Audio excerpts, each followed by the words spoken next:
Hello, my name is Brian Howard, and I am the director of the Spellman Museum of Stamps and Postal History. I want to welcome you back to the Spellman Spotlight, which has been on hiatus since the summer of 2025. We took this break to retool the Spotlight program with an eye toward making it more of a long-form news magazine, issued less but diving deeper into the world of philately than was done under our previous format. I invite your feedback and hope you enjoy this new presentation.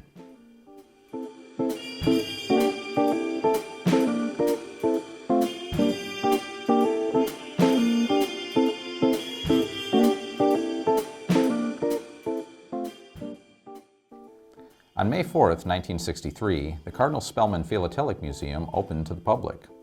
In addition to the museum's namesake, longtime Archbishop of New York, Cardinal Francis Spellman, luminaries from the local, Catholic, and philatelic communities turned out for the celebration.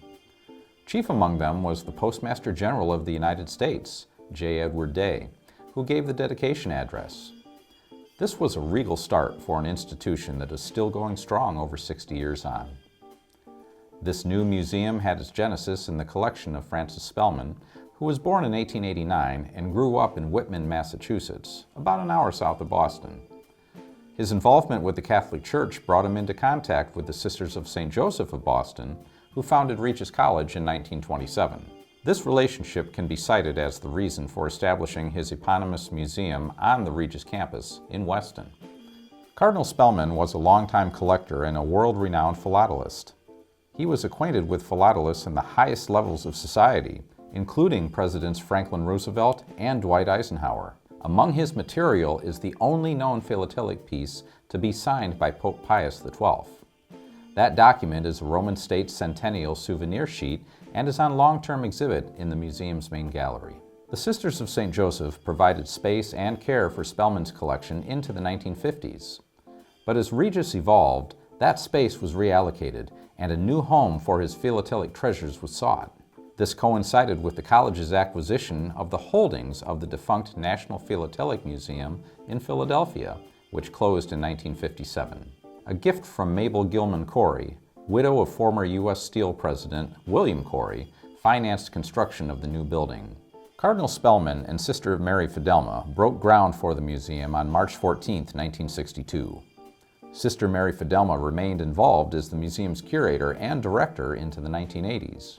Known today as the Spellman Museum of Stamps and Postal History, our Weston home holds one of the largest and most wide-ranging stamp collections in the country. Among its holdings are a reconstituted full sheet of the world's first postage stamp, the British penny black. The penny black was introduced in London on May 6, 1840, and much like the rise of the internet a century and a half later, its appearance ushered in a new era of long-distance communication and made the exchange of correspondence affordable for the masses. Displayed next to the full sheet is a penny black on a postmarked cover from May 16, 1840, just 10 days after the stamp's debut. Other exhibit frames tie philately to historic events and eras. The oldest documents in the collection are two Vatican proclamations from the 1450s. Other documents include a cover that survived the Hindenburg airship fire in 1937, a signed postmaster's pardon from President Abraham Lincoln, and several U.S. stampless covers from the early 19th century. One poignant item is a German helmet from World War I that was collected by a U.S. soldier on the Western Front. The soldier, Lieutenant Parker Bradford Jones of South Weymouth, Massachusetts, painted his address and glued stamps on the helmet's exterior to send it home. The helmet made it across the Atlantic, but tragically, Jones was killed before he received his niece's letter in which she thanked him for it. The helmet and a copy of the letter are reverently displayed in the museum's main gallery. This ends the first part of the Spellman Museum's story. Tune in to our next Spotlight program for more about our activities today and the people working behind the scenes to bring the stories of philately to the world.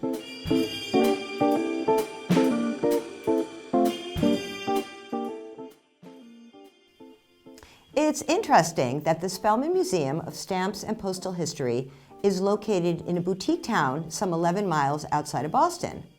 Well, it turns out Weston has a fascinating postal history reflecting the times and early days of delivering mail to residents and businesses. That's largely thanks to our beloved and very busy Boston Post Road.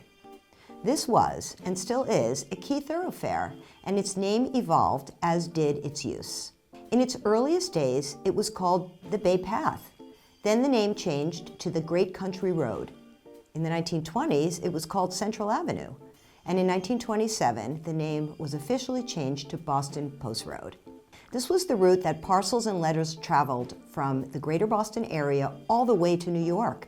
From the mid-1600s on, this was North America's first mail route for post riders.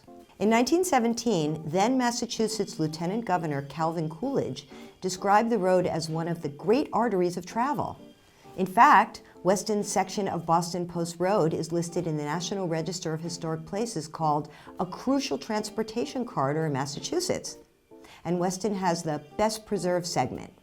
The first post rider made the Boston-New York round trip in 1673, with mail traveling over what were then mostly Native American trails. This Boston Post Road route became a major communication pathway for all of the colonies. As settlements grew further west and south, the route was widened to allow for teams of oxen and horses pulling wagons along the route. The road served as an important conveyance route for farm produce, livestock, and lumber to the growing community of Boston. The streams along the road provided watering stops for horses and cattle. The road has told us many stories. During the American Revolution, General George Washington passed through Weston using the route on July 2, 1775, on his way to take command of the Continental Army in Cambridge the very next day. In 1777, Paul Revere traveled the road toward Worcester to take charge of the British prisoners captured by General Stark at Bennington, Vermont, later returning along the very same path with these prisoners and others from Saratoga. And General Knox transported a British cannon captured at Fort Ticonderoga, using the road via ox-drawn sleds to defend Boston. Throughout the war years, troops marched along the road heading for training posts. So, as you travel down Boston Post Road today, think about its essential early use and role in the development of westernmost suburbs and communication within eastern United States.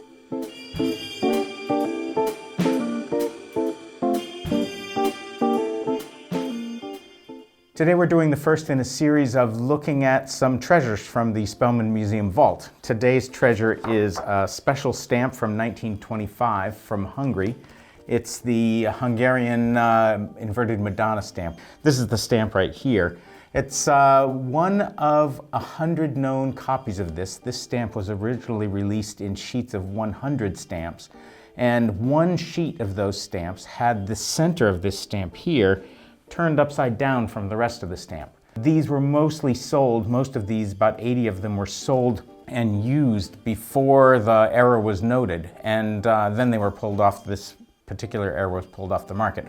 What I want to do is put up one more stamp. This is the stamp for the 1918 US stamp, the famous inverted Jenny stamp.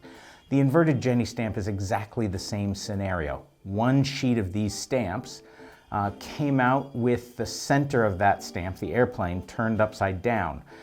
Exactly 100 of those stamps known, exactly 100 of these stamps known. And I think what's interesting is that 9 of those Jennies are in public institutions like museums or libraries. 38 of these Madonna stamps are off the market in similar museums. Still, this inverted Madonna stamp, even though it's exactly the same rarity as that famous inverted Jenny stamp, sells for about 20 to 50 times less than that famous inverted Jenny stamp. Still, a wonderful thing. Now, before I finish, I want to mention that the Spellman Museum collection is 100% donation-based.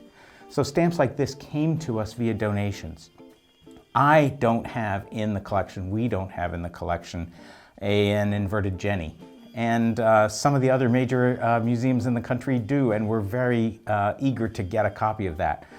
So there are, as far as I'm aware, something like 90 available copies out there that people could want to donate to the museum. And in all seriousness, if you want to be a donor to the museum, we would love to have your copy of the inverted Jenny in the Spellman Permanent Collection to put right next to this gem of a stamp.